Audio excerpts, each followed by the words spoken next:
Sot është Shqipëria ka ende punë për të bërë për reformën në drejtësi, kështu shpreh James Lofton, pedagog i drejtësisë në Universitetin në Washington dhe ish këshilltar për reformën në drejtësi, gjatë një takimi me student dhe pedagog të Fakultetit të Drejtësisë në Shkodër. Kam patur kënaqësinë të jem pjesë e reformës në Shqipëri.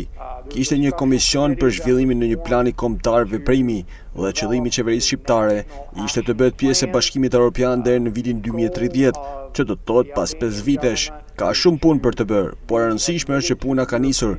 Tani është koha që të përqendrohemi në këtë pjesë. Leximi i raportit vjetor të BE-s është i rëndësishëm për të kuptuar nëse ligjet janë në përputhje me kërkesat e Bashkimit Evropian, por mendoj se problemi është zbatimi i ligjit në vendin tuaj.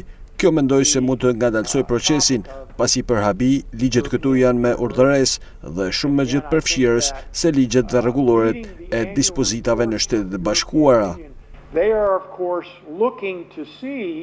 Ndërkohë, dekania Irma Baraku tregon se eksperiencat të tilla janë të vlefshme jo vetëm për studentët, por edhe pedagogët e Fakultetit të Drejtësisë. Sot me një profesor të nderuar nga Shtetet e Bashkuara të Amerikës, konkretisht nga Universiteti Washington and Lee, kemi këtë leksion të hapur me studentët, një praktikë që ne ndjekim në vazhdimsi me në qendër shtetin e së drejtës.